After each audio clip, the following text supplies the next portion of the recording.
Guys, before this fucking video starts, I need you, it doesn't fucking cost anything, it doesn't hurt. Hit the like button, hit the subscribe button. If you're watching this video right now, stop watching it, hit pause, or don't even hit pause. Just go right over to the little like button, hit that shit, hit the fucking like button.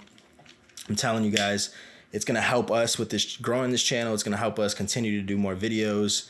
Please hit subscribe if you're not subscribed yet. Just right before the fucking we go into this video, just hit both of those buttons. Hit all three of the buttons. Hit the notification bell, hit the like button, hit the subscribe. Mainly the like and the subscribe, please. It'd help us out immensely. Seriously.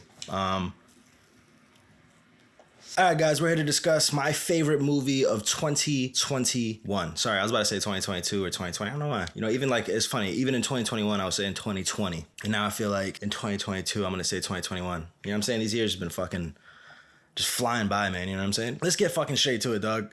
Listen, Last Night in Soho. Favorite movie of fucking 2021, dog. And I don't understand. I don't know how much money it made exactly. I'm not going to talk numbers right now because who gives a fuck?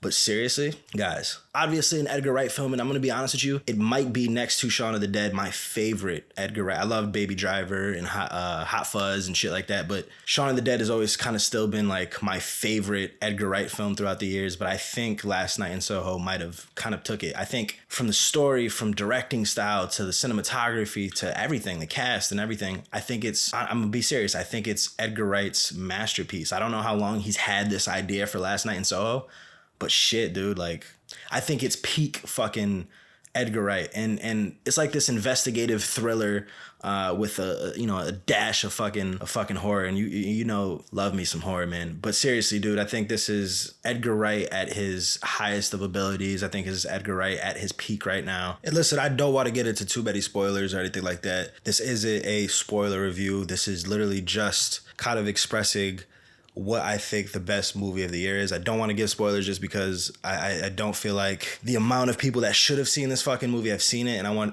it's one of those movies where I want you guys to go in it with no fucking idea. It's the best way to go in to watch the movie. I wouldn't even recommend to watch trailers. Just fucking go in, experience it, go through the ride. It's literally the best way that you can go into watching this movie. And when you think about all the movies that came out this year, I think it was a solid year for movies.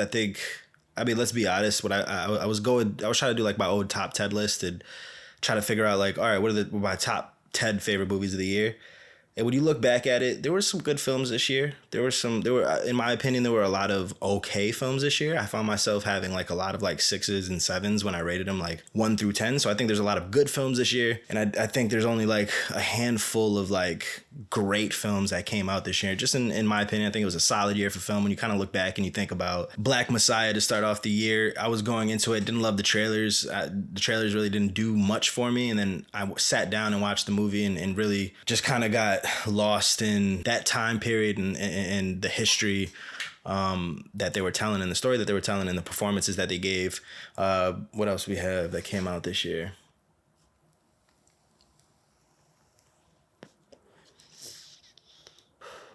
Spider-Man No Way Home was my favorite film of the year when I first watched it. Like I knew, obviously it's only been out for a couple weeks, but I knew after watching, I was like, all right, this is my favorite film of the year. This is the best time that I've had in the movie theaters this year. But then I ended up watching Last Night in Soho, and I was just like, it's something that is so different from all the movies that I've seen this year, and differentiates itself so well, and it just felt so original. And from a year where we got a lot of like big franchise movies, you know, like a lot of superhero movies, which I love superhero movies. Spider-Man No Way Home is my second favorite film of the year, but the originality that Edgar Wright came with in Last Night in Soho was just very fresh and I think was needed. And when people say that there aren't original films out there, man, I just disagree with you. You got to go look for them, and you got to support them when you can, because you know, if we don't support them, then they're not going to get made, you know? So we have to continue to support those films and support the big films. Listen, I love, you know, Marvel films and DC films and,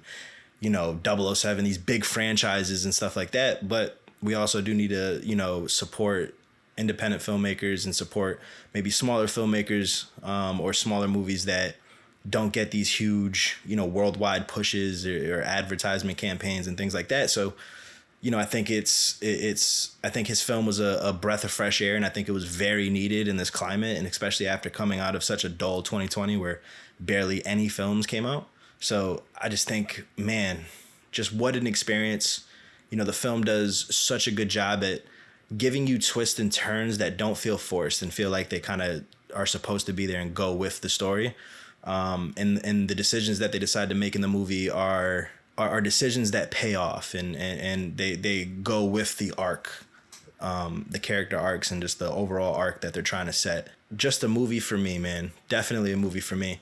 If you guys haven't checked it out, if you haven't watched it, I'm telling you, go back, watch Last Night in Soho.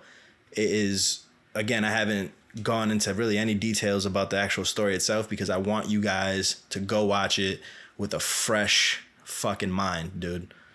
Fuck spoilers, fuck story points. Go into it with a fresh fucking mind and just understand that this is Edgar Wright just in his fucking zone. And you know, one thing that I love about this movie is that you still have the Edgar Wright. Edgar Wright's one of those directors, when you watch one of his movies, you know that it's an Edgar Wright directed film, right? Like those quick cuts, those transitions that he does, humor that he brings in his directing style, and the type of humor that he brings is all there in this film, but it is a new tone that he brings as far as, I mean, it really is like this murder mystery, you know, investigative thing that we experience, that we kind of go through with these horror tones, with that Edgar Wright directing style, those quick cuts and those beautiful transitions. And he does a phenomenal job in this movie. Again, I mean, it's just his style, you know, it's not surprising. But all right, guys, I think that's it for today. If you liked the video, please like, comment, subscribe, hit the notification bell. And until next time, guys,